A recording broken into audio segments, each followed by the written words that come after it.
guys! Today, we'll be recapping a story called I Became a Miserable Extra in a Healing Genre Novel. Please like the video and subscribe to the channel. It helps us a lot. Enjoy! Princess Elena met a tragic death and regressed to her 3-year-old self. Determined to live independently from her family, she begins to acquire her own money to support herself. But even though she's only working hard to live comfortably, her family still finds a way to be involved in her life. Her father didn't even acknowledge her existence back then, but is now proud of her. But that was Elena's story. The real protagonist of this story is... At present, Elena is unconscious. Luckily, her father arrives just in time to save her, though he could have arrived earlier. Afterwards, she cries her eyes out as she wraps her arms around her father's neck. He then orders everyone to prepare for their return to the palace. After they leave, it turns out there's a little girl left behind and forgotten inside the box where Elena was. She cries, thinking that there has never been anything good about getting involved with the main character. Being neglected makes her exhausted of living like a background character. She initially thought she would live a stress-free life as a random noble in this world, but no! This thought was shattered when she had to face her responsibilities as a noble at such a young age. Her name is Revolve Felicity. Her father always devoted himself to the royal family. She wonders how her father, their family, has never once appeared in the novel she read. It all started when Liam Curtis Rostall, a cruel emperor obsessed with his daughter, declared a random day a holiday just because his daughter called him father that day. But someone dared to object this, and it was none other than her father, Duke Felicity. As a result, the Felicity household was framed for colluding with an enemy nation, leading to their downfall. She was the only one left at the age of 7. She didn't loathe her father, but she would never ever walk the path he walked.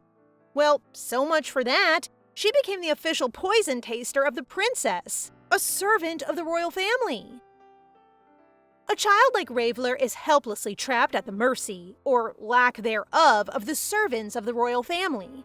She's abused just because she's the son of the criminal Duke Felicity. She exclaims, "How insane are these people for letting such a frail child be sent out to either the mines or even certain death?" She then recollects the time when she read the original novel. The downfall of her family was never explicitly elaborated. That means Revolve, a random character, is unwritten, which means her fate is not sealed. For as long as she stays out of trouble, especially with the princess, then there's a chance she might live a peaceful life. She is now determined to endure whatever punishment they bring. Well, so much for not being involved. She's become the official food taster for the princess. A food taster is someone who tastes the food to be served to the royal family. Its role is crucial to prevent any assassination by poison. People often think it's a privilege to eat like royalty, forgetting that it totally risks your life. For now, Revolve's lucky she's not dying yet. Shortly, Elena arrives to be greeted warmly by the maids, and it's not long before she takes notice of Revolve, though the latter is not really amused by all of this. Elena then checks up on Revolve, as if she's just met a new friend. For now, she doesn't seem bad. She actually seems kind of nice for reaching out her hand to her.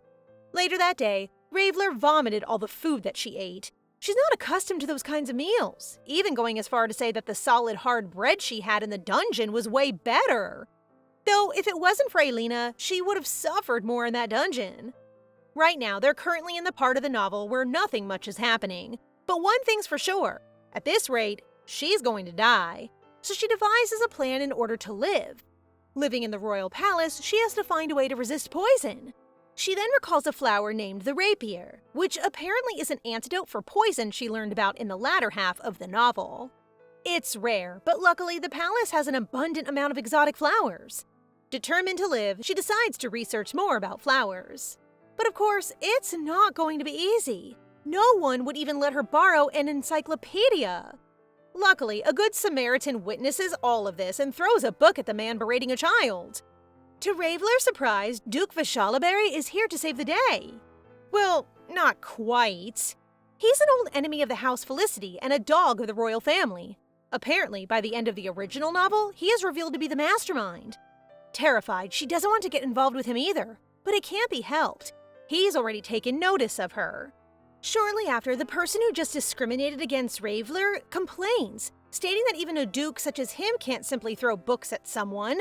However, he immediately leaves, intimidated by Vishalaberry's presence.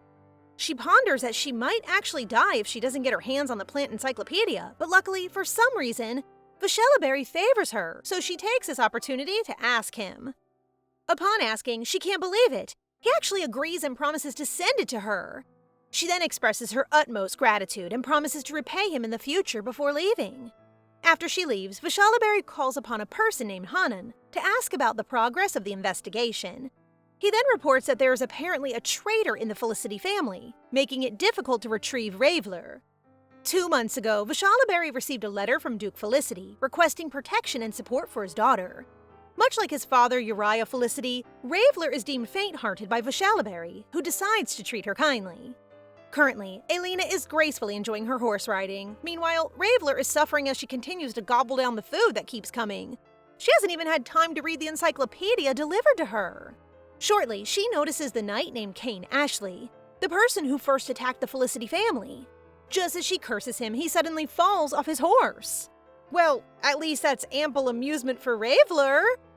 That afternoon, she finally has the time to read the encyclopedia, thanks to Cain falling from the horse.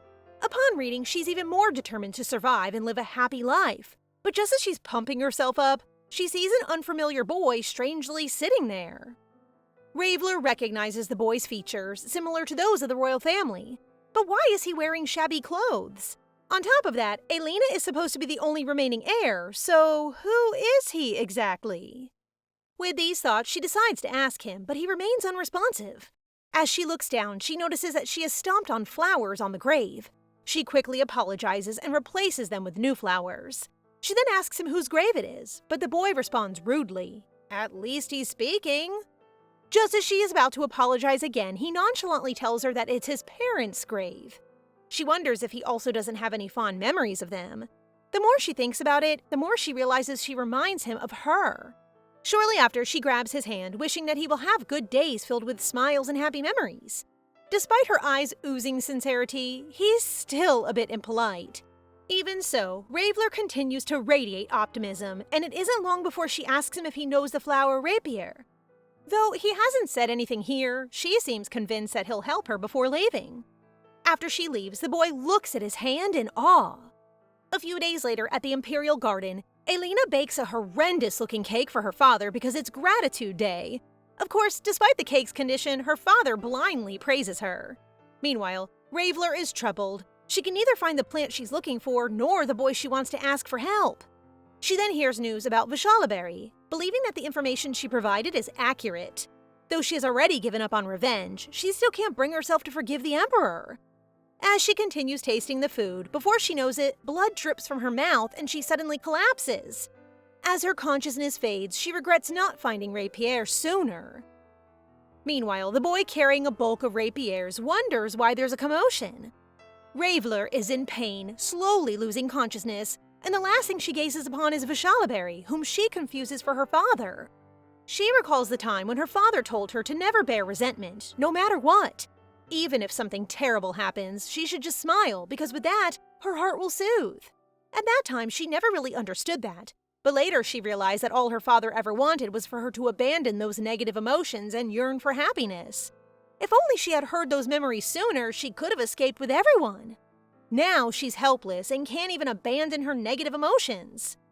The boy stares at Revolve, crying as she sleeps, carrying the bulk of rapiers and placing them on her bedside table. 1 week later, she wakes up miserable. She really thought she was dead. She also didn't expect to be saved by Vishalaberry, twice, even going as far as giving his private room to her. Though she appreciates it greatly, she thinks he only helped because of the information she provided. That information was classified, and thanks to it, they were able to reclaim land that would have otherwise been taken by the Emperor. So naturally, they'd be curious for more. But she can't just help them blindly, even if he saved her. Actually, she is conflicted, but decides to put this thought on hold. Shortly, she notices the rapiers beside her and immediately knows they're from the boy. She even vaguely remembers that he fed her a petal, which is why she's healed now. She then quickly prepares to see him, but as she heads out the door, Elena shows up. Elena is being overly friendly and concerned towards Revolve, which makes her suspicious. How does she know a mere food taster? Elena then asks a bombshell of a question. if Revolver would like to be her lady-in-waiting, discouraging her from doing her dangerous job and just working beside her. To become a lady-in-waiting to the daughter of a tyrant who would execute someone who'd inconvenience him slightly? Absolutely not! To Revolver's favor, a servant informs Elena that the knights have just come back after slaying a magical beast. But before she leaves, she notices the rapier flowers and admires them, crushing Revolver's heart. She grows even more suspicious of her. Elena then asks her to give her the flowers, which Revolver can't help but agree to. Just as she thought things were going smoothly, this happened. Just as she decides to look for the boy to ask him for help in finding more rapiers, she can't get out because of all the commotion in the palace. She then sees an injured man, hurt by the magical beast, and because he's just a commoner, he's not given much attention. Though she wants to turn a blind eye, she can't help but assist the helpless soldier. Since it's poison, she decides to give him a petal. She then tells him that the petal is kind of part of her life, so she wishes for him to return the favor someday. After 6 hours, Revolver is exhausted from trying to find more rapiers, and the note on the grave is missing as well. She then decides to conserve her strength and rest for the day, but just as she's about to doze off, the boy barges in. But before she could even welcome him, he confronts her, asking what she knows about him. Despite the boy being intimidating, Revolver's not scared at all. Instead, she is pleased to see him. Apparently, she deceived him in the letter just so he would come. Irritated, he quickly decides to leave without listening to a single word from her, but she clings to him tightly. She just wants to thank him for saving her life back then. She can't thank him in the letter, so she wants to do it in person. She then asks where he got the rapier, which he will only answer if she lets his hand go. But she doesn't want to because he would just escape. He reassures her that he won't. Tired of her stubbornness, he decides to take her to the location, and upon arrival and seeing the amount of rapiers, she quickly embraces him tightly. Grateful, she tells him that she'll become his angel, coming to save him in times of need. Though he's still confused about how she knows him, well, it's only fair he knows some things about her as well. The following day, gifts from the villagers arrive at the palace. Revolver is not happy about this as she remembers the knight she saved, hoping that he recovered. Now, she's comfortably tasting the food since she has a lot of rapiers in stock. Suddenly, Elena arrives, and seeing that Revolver is still tasting food means she's rejecting Elena's offer to become her maid. Elena then tries to deceive her, saying that protecting her is a very important job. But this just makes things worse as Elena now wants to be her friend instead. Hearing this, the maid intervenes but quickly gives up, seeing Elena's conviction. Oh my, how unlucky can Revolver be? Meanwhile, in the north, the boy can't stop thinking about what Revolver told him, that she will save him. If that's true, then when, he ponders. Ever since Revolver and Elena became friends, they have been hanging out a lot, though the former is not really amused. At least Revolver doesn't have to put up with whatever they choose to feed her. Instead, she eats what Elena feeds her. Also, poison-tasting food beside Elena isn't so bad because she gets to be served reluctantly by the maids. They are then served a dish with Tottoria's leaf. Since Revolver has been studying the encyclopedia, she knows this is harmful for kids under 10 years old. She then tells the maid this, which impresses Elena upon hearing it. The maids quickly call the head chef to chastise him. Of course, he's upset. Fortunately, Revolver was there. Or else who would have known what happened to the princess? Afterward, Elena tells everyone that Revolver is great, which the maids can't refute this time. But this isn't the reaction Revolver wants. She wants them to still despise her, so they'll separate her from the princess. Later that afternoon, Revolver finally finds some free time. This is also when she'll give Vashelaberry a farewell letter. This is her way of repaying him. Shortly after, she hears rumors about him disobeying the emperor. She then recalls that in part 2 of the novel, it was Vashelaberry who started the war for trivial reasons, though it's hard for her to believe. Perhaps it was the emperor who staged the attack first, given that the Vashelaberry family is the only remaining threat to the royal family. Well, regardless, she still wants Vashelaberry to win. Now her concern is Royan Vashelaberry, Duke Vashelaberry's son. In the original novel, he killed his father for the princess. That means helping the duke would be futile if he's just going to be killed by his son. She then drops the letter before leaving. After she leaves, Vashelaberry quickly reads the letter and can't help but be amused by the kid. He then orders Hanan to find a way to bring Revolver closer, as he wishes to watch over her. Again, Revolver and Elena are hanging out, but there's a problem. The Emperor is with them. Revolver feels intimidated by the Emperor's gaze, since she's been hogging all of Elena's attention, even bombarding her with compliments. Ever since the Totoria's leaf incident, Alina's attention toward Revolve has been growing, even offering to teach her some stuff. The Emperor then reminds Alina about her tea party that will be held in a week, prompting her to leave the two of them to taste test the teas they'll be having. Not wanting to stay with the Emperor, Revolve decides to get away quickly, but before she can, he threatens her that if something were to happen to Alina, she won't be safe. She's trying so hard to forget everything, but every time she faces the Emperor, she can't help but hold a grudge against the enemy of the Felicity family, the Emperor. Days prior to the tea party, Revolve has been very busy tasting tea and tasting food just so that she can avoid the princess. And before she knows it, it's already the tea party. Shortly, Alina finally kicks off the events. But later, commotion arises because some kids are bored and some are fighting. It's already bad enough that they're gossiping about her, but the kids are being unreasonable as well, ordering her around. As she prepares to deal with the other kids, she hears a loud noise coming from the direction of Alina's table. Lady Brown is upset that Jacqueline's words to the princess were rude, but although Alina knows that she is only concerned about someone being rude to her, it is something she herself should judge and not others. So she harshly scolds Lady Brown in front of the other ladies, making her go quiet and probably ruining her experience. Donna Jacqueline, Alina's best friend, will soon become a crucial character, dominating high society in the novel. Meanwhile, Lady Brown is the opposite. Perhaps she's just jealous of her because she also wants to get close to Alina. Still, Alina could have been less harsh toward her, especially since they're just kids. Later, Revolve plays with the dolls, entertaining them with a pretend love story. And it seems to be going great. The children are having fun, though the adults are not so much. This is supposed to be the butler's and the maid's job, so they don't get to complain. So Revolve continues. In the following days, Revolve receives gifts as thanks from the ladies who attended the tea party. She's reluctant to accept them. Is it really okay for her to take such gifts? Ever since she started serving the princess, she's been chastised nonstop, but these gifts actually bring her joy. Before she gets to leave, the head maid asks her about some knights looking for her, and that they are quite angry, prompting her to drop the gifts.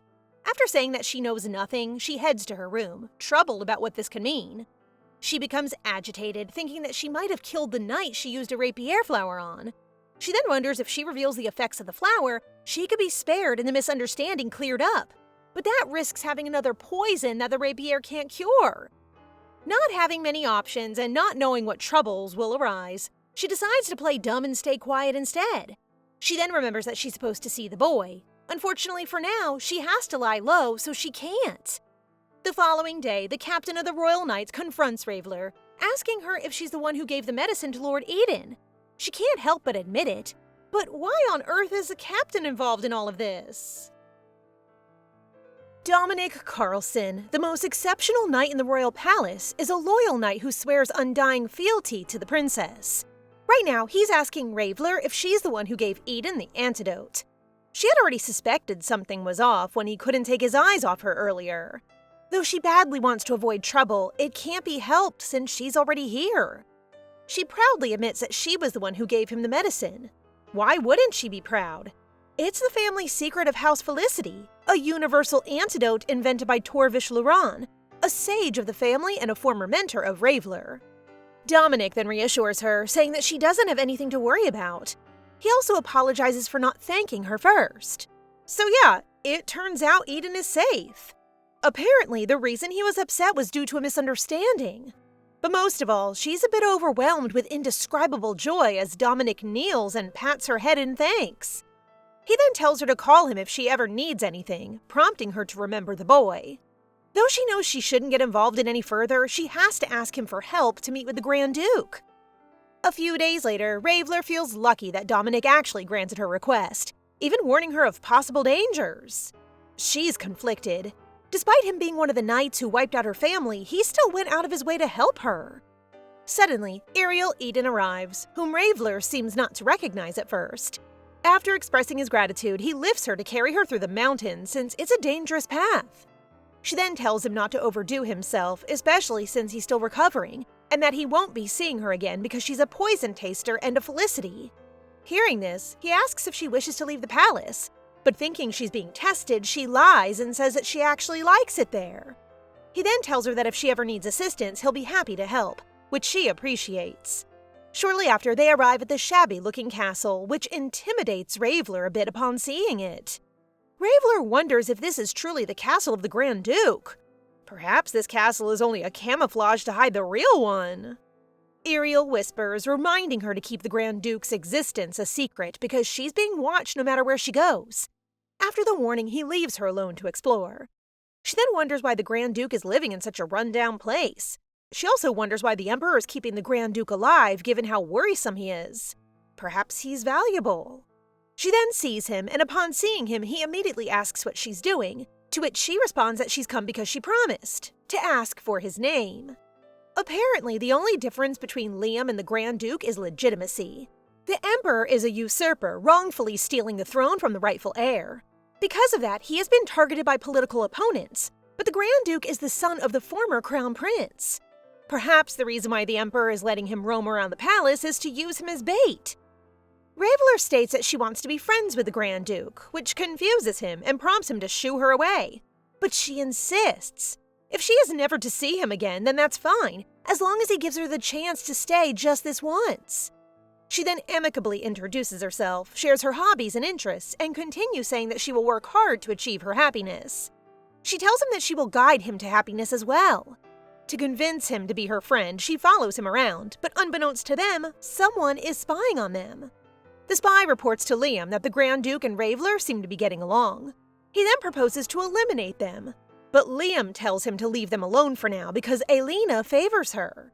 Right now, Liam is currently thinking of ways to deal with Raveler. The following morning, Elena's professor is greatly impressed. Elena just solved a problem that no one has been able to solve in 100 years. In the original novel, it's supposed to be the professor's achievement, but whatever.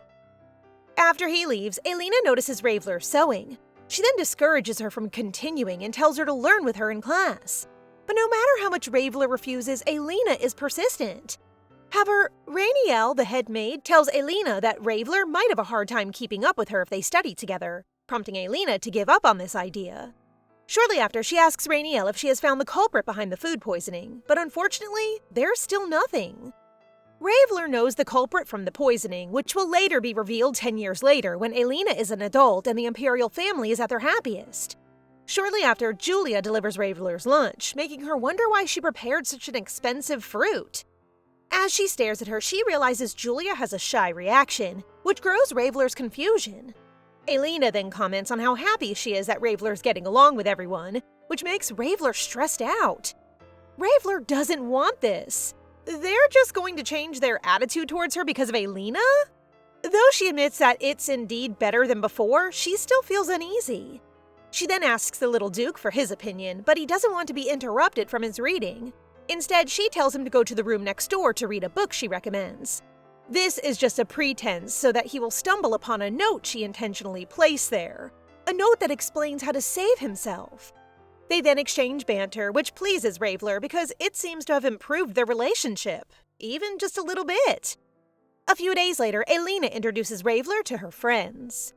Elena's friends compliment Raveler for being able to get along with everyone during the tea party. One of Elena's friends present is Michelle Talia, an avid follower of Elena because of her fashion sense. However, she also has a sense of reprisal since she wanted to punish Lady Brown herself. But the Emperor already did it, so there was no point.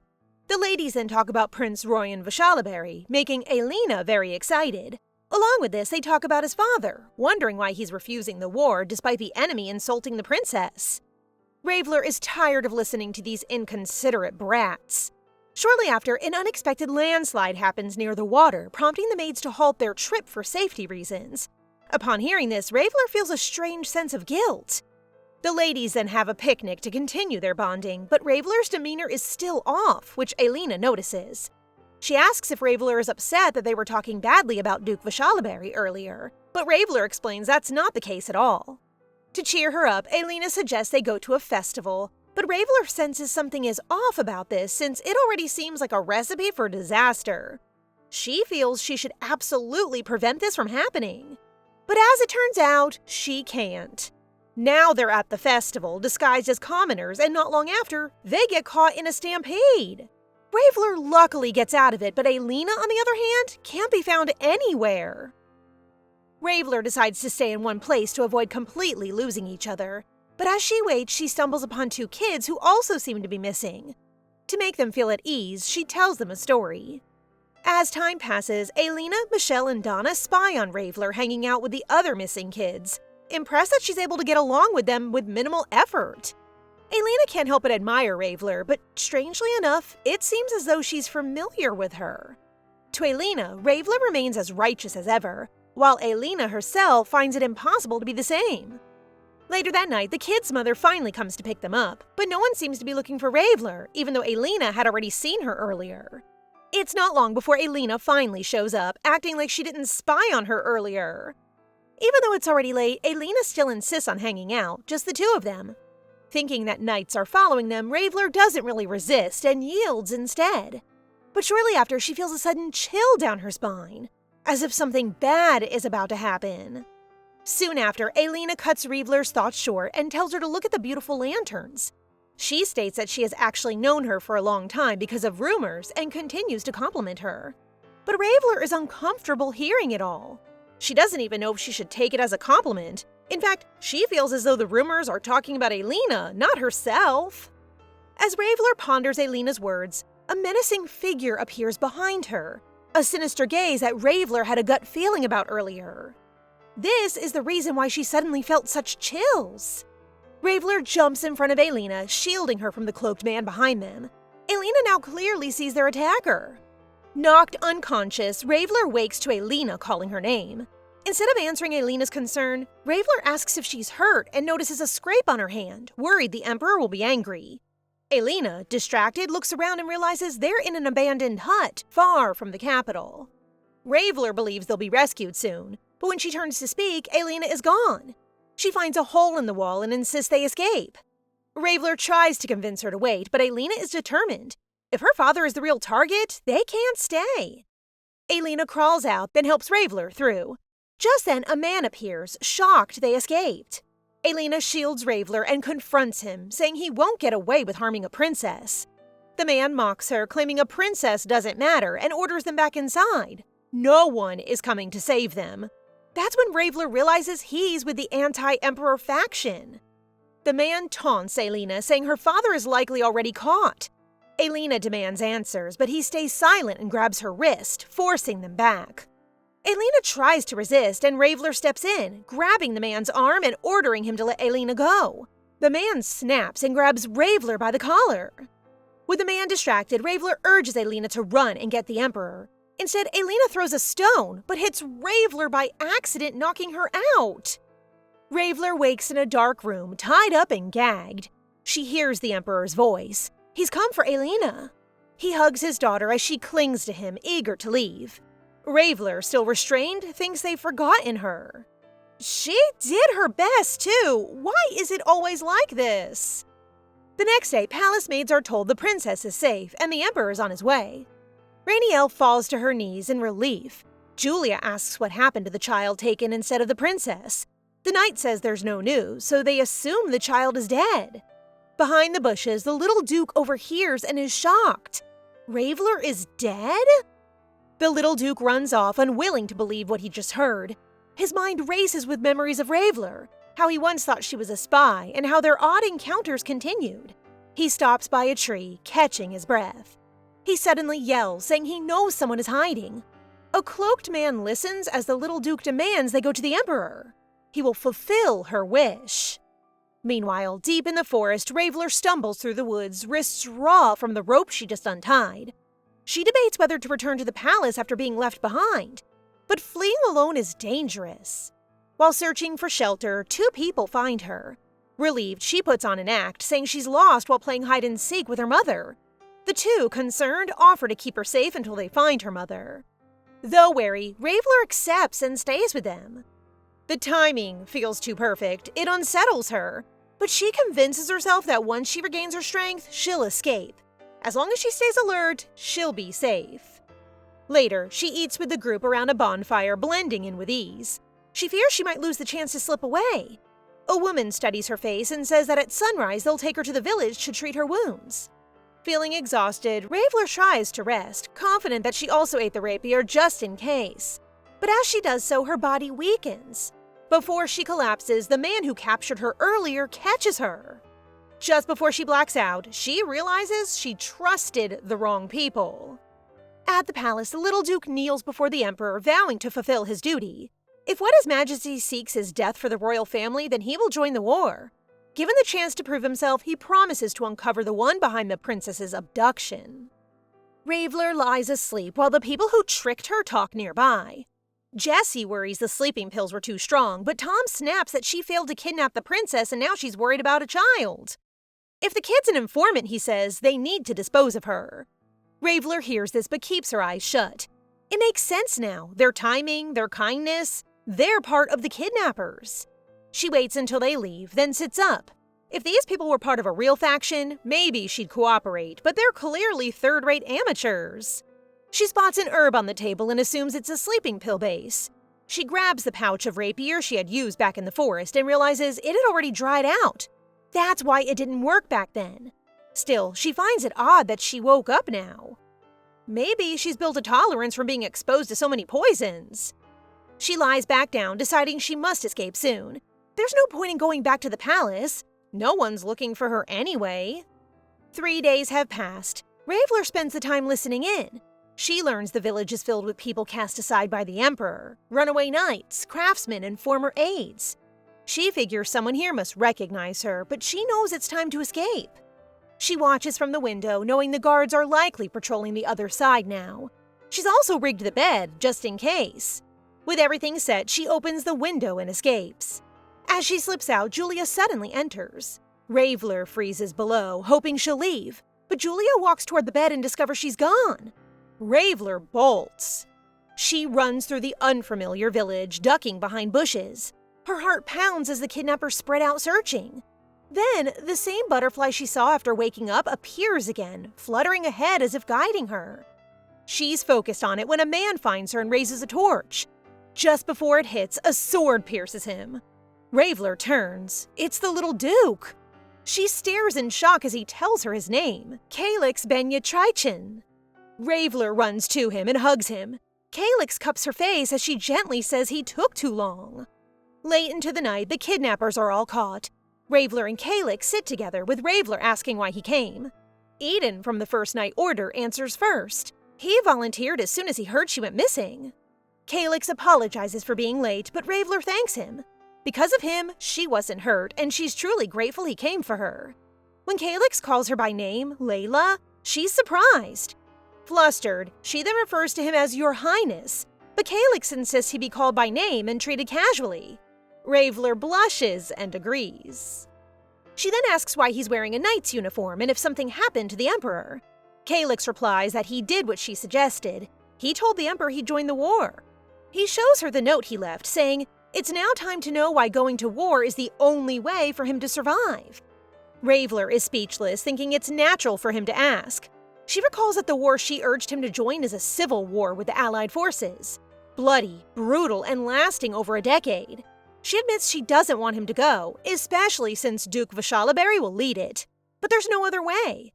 She asks Calyx to cooperate with the Duke, especially since he's Duke Trichin. Calyx asks if their families are connected. Revolve says yes. His land holds armanthium, a rare metal the Duke wants. She knows the princess is meant to discover this later, but sharing it now to gain the Duke's favor should be fine. She continues saying this village is filled with people whose lives were ruined by the Emperor. Many were consumed by revenge, but still built families and dreamed of tomorrow. She asks Calyx if they can be like that too, happy together, and invites him to see the sea with her one day. Calyx cups her face, holds her hand, and says they will be happy together. He won't run away anymore. The scene shifts to a scene at the palace where Revolve kneels before Her Highness, apologizing for failing to protect her, even though it was her duty. A few hours before arriving at the palace, inside the carriage, Revolve tells Calyx she has decided. She'll make it known that she tried to protect the princess and earn the treatment she deserves. But Calyx suggests they just run away together. He says that even if the princess acknowledges her, the Emperor's opinion won't change, and if he goes to war, she'll be left alone. He promises to take her wherever she wants to go. But Revolve knows they can't escape. She'll return, for her sake and his. Even if her efforts aren't recognized, she'll find another way. They've decided to live fully, and that won't change. Calyx agrees. As Reveler points to the rising sun, he realizes the most important thing is to gain the strength to protect what matters. At the palace, a dove delivers a letter to Elena. She excitedly calls for Rainiel. Reveler is coming back. Overwhelmed, Elena almost cries. Back in the forest, she truly thought Reveler had died from the stone she threw. She had never seen so much blood. Reading the letter, she worries. What if Reveler resents her? But when Reveler kneels before her, apologizing for failing to protect her, Elena understands she doesn't. Elena lifts her up, telling her not to degrade herself. Reveler is her savior and should never speak that way again. Suddenly remembering something, Elena calls for Rainiel to bring a gift. She opens the box in front of Reveler, a maid's uniform. Elena excitedly asks her to become her personal maid and says she already requested her pardon. Reveler is in disbelief, thanks her, and promises to serve with all her heart. Nearby, maids praise Reveler for saving the princess. Elena overhears and feels a sting of jealousy. She wonders why Reveler always gets the praise when it was her who gave Reveler a new life. Freedom from a slave-like life. Later, Reveler excuses herself since it's time for Elena's meal. Elena softens, thinking she's overreacting. She reminds herself that in this life, she's admired, and no one can take that away. But later that day, Elena sees a maid gushing to Reveler, calling her her admiration. Elena's heart sinks. Why are her bad feelings always right? Finally, Reibella's so-called one-week vacation comes to an end as she officially returns to her duties as a palace maid. She sweeps the floors, checks the kitchen supplies, and washes dishes without complaint. Terrent watches her with concern, wondering if it's difficult to adjust back to work, but Reibella insists that this is her responsibility. Terrent approaches her with an unusual proposition. She needs someone to model dresses for the crown princess ahead of a diplomatic meeting. Since Her Highness won't return until late, they need someone with similar measurements to help with the fitting. In return, Reibella can leave work early for the day. She's more excited to leave work anyway. Without hesitation, Reibella agrees. Terrent leads her to a quiet chamber filled with gowns and accessories, and they try on a few wigs to complete the illusion. When Reibella steps out in the royal gown with golden locks, Terrent stares, stunned by the uncanny resemblance. She adjusts the wig gently in front of the mirror and compliments her, saying the blonde suits her, but pink suits her soul even better. Reibella stares at her reflection, surprised by the elegance of the dress and how real it all feels. On a nearby table, she notices Terrent's sketches, elegant designs bursting with imagination and grace. A memory sparks. In the novel, Sia Terrent becomes the most renowned royal dressmaker in the Empire. She leads the fashion of high society, swearing to dedicate her scissors only to the crown princess. Reibella realizes she's standing beside a future legend. She turns to Terrent with admiration and tells her to open her own boutique one day, so the world can wear her designs. Terrent's eyes shine like stars, the look of someone with a destiny too bright to ignore. Reibella imagines Calyx too, draped in Terrent's designs, the both of them free to pursue what they love. One day, you both will get the freedom and happiness you both deserve. A few days later, Reibella visits the Grand Duke's castle where Calyx is practicing his swordsmanship. She brings him food, hoping it will help him grow stronger and healthier. He smiles at her arrival, setting aside his sword for a brief moment of peace. Since the weather is pleasant, the two sit beneath the shade of a large tree for a small picnic. Reibella shares that she has more food now thanks to her promotion as the princess's exclusive lady-in-waiting.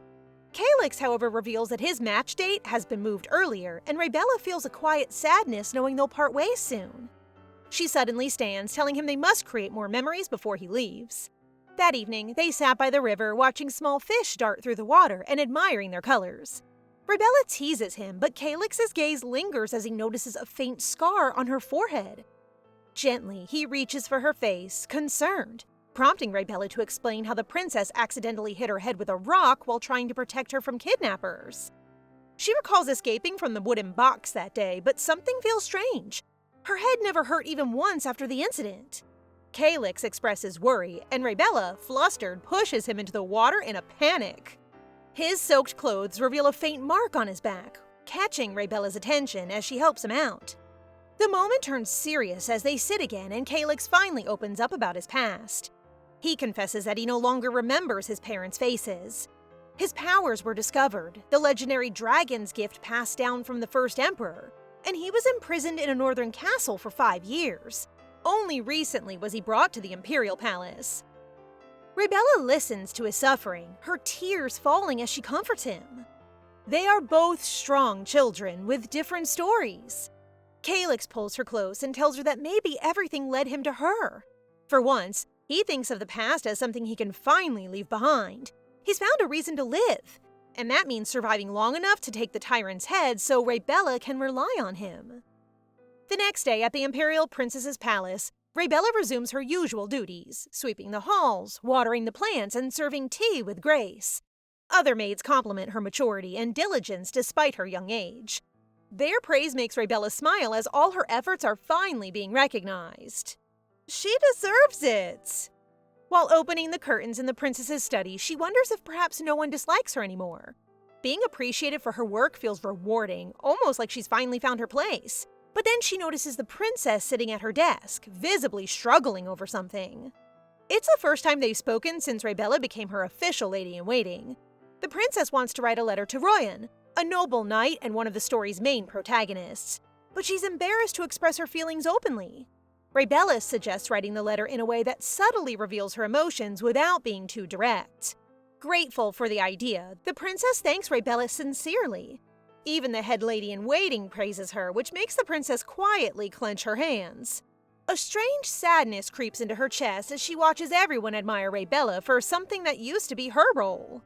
The princess feels jealous. The princess wishes just for a moment that Leivella would disappear.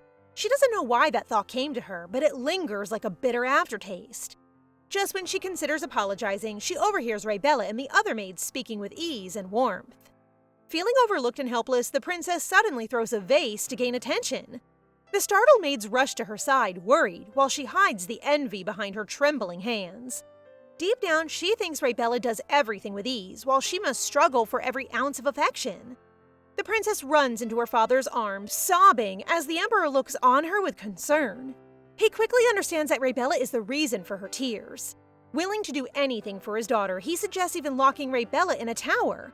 But the princess instead requests a quieter solution, for Leivella to be adopted. That is one way to get rid of someone you do not like, but in a discreet way. 1 week later, at the House of Nobles, the emperor makes a public announcement. A young girl who recently saved the princess's life will be granted a new family. The nobles, sensing imperial favor, eagerly volunteer to adopt Leivella. The princess watches silently, knowing she must make a decision. Her heart still aches with complicated emotions, and deep down, she hopes to send Leivella far away. She points towards Baron Tigri, a noble whose estate is distant and who has no children of his own. A perfect person to adopt Leivella. But just before the emperor finalizes the choice, Duke Vashalaberry nudges the hesitant baron forward. In a surprising turn, it is the duke himself who steps up and declares that he will adopt Leivella openly. The princess is left stunned, unsure of how everything changed so quickly. The emperor turns to her for confirmation. Did she truly mean to choose Duke Vashalaberry? Faced with the room's expectant eyes, the princess swallows her pride.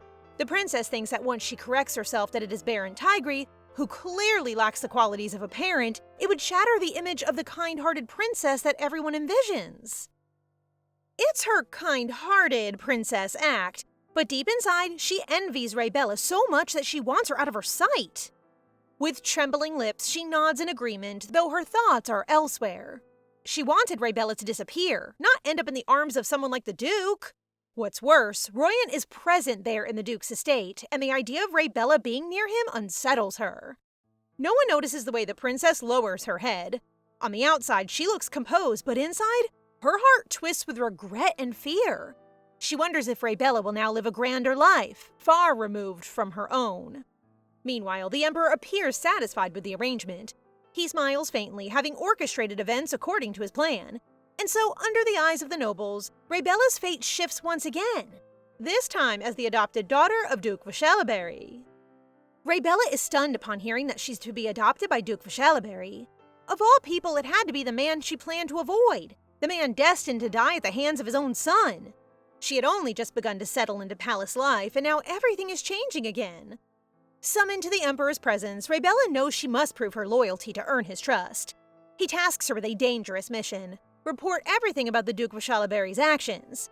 To ensure her obedience, he prepares a poison and its incomplete antidote. Without hesitation, Leivella drinks the poison. Even though her heart pounds, she keeps her head high, vowing silently that she will take her revenge. The Emperor smiles coldly, reminding her that her life now belongs to him. He is so cruel, even to a child! Later that day, Leivella prepares for departure, but something weighs heavily on her heart. She wants to say goodbye to Calyx properly. Summoning her courage, she asks Duke Vashalaberry for permission to leave for a short while. The Duke Vashalaberry surprises her by saying she doesn't need permission. She is his daughter now. But then he gently informs her that the Grand Duke, Calyx's guardian, has already departed for the battlefield. Shocked and unwilling to believe it, Leivella runs off to confirm it herself. 2 nights ago, Calyx had visited the Duke in secret. In exchange for the rare Armanthium metal, Calyx begged for help, asserting his legitimacy as a royal.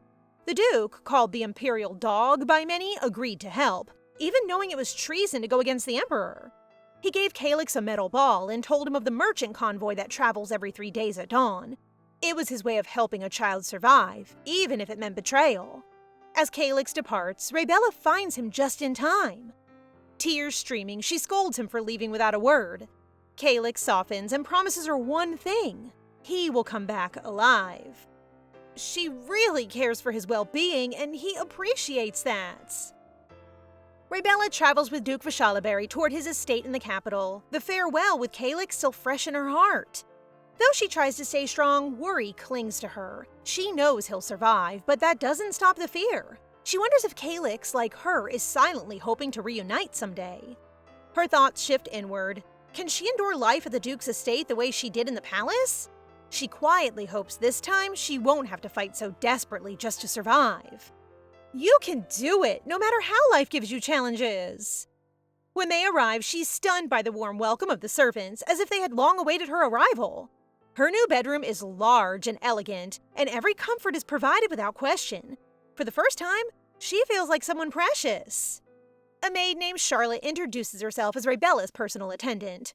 Charlotte has served both the cold Duke and his son, and says the estate has always felt lifeless. Not until Leivella came. Leivella's presence, she says, brings joy, like a living doll entering their quiet world. Later, Leivella finds a small box among all her things. It contains a suppressant for the poison given by the Emperor, a bitter reminder that she's still being watched. Though the suppressant helps, using too much risks alerting the informant assigned to observe her. She realizes her situation is more delicate than ever. She must hide the effects of the poison, survive in the doomed Vashalaberry household, and identify the Emperor's informant. Most of all, she must avoid the attention of the other protagonists who will one day bring the family to ruin. Though the estate feels peaceful, danger lurks behind every corner.